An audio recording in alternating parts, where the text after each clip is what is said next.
Հայաստանում այսօր ամեն ինչ ճիշտ թե սխալ ուղղությամբ է ընթանում։ 13.6% նշել է, որ ճիշտ ուղղությամբ է ընթանում, 22.5% նշել է, որ ավելի շուտ ճիշտ,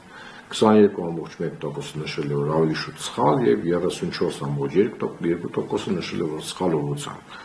Ընդհանուր մոտ 56-57% նշել է, որ Հայաստանը սխալ ուղղությամբ է ընթանում։ Ինչպես է գնահատում հասարակական տրամադրությունը Հայաստանում վերջին ամիսների ընթացքում։ Սա շատ հետաքրքիր հարց է եւ հետաքրքիր տվյալներ ենք ստացել, մի քանի պատասխան կարող են տալ մեր հարցվողները եւ 32% նշել է անտարբերություն, ապաթիա, լարվածություն, ագրեսիա նշել է 31%,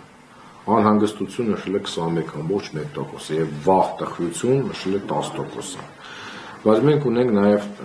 լավ կայուն վիճակ նշել է 17.8% եւ 9.8% նշել է շատ լավ տրամադրություն։ Տեսնում եք գերակշռող տրամադրությունները, որոնք մեր ռեսպոնդենտները նշել են, բացասական տիրույթի մեջ է։ Հավատում եք, որ դուք եւ ձեր նման մարդիկ կարող են ազդել մեր երկրում ընթացող որոշումների վրա։ Միանշանակ այո նշել է 36.9%, ավելի շուտ այո նշել է 17.4%, ավելի շուտ ոչ նշել է 11.8% եւ 30% նշել է միանշանակ ոչ։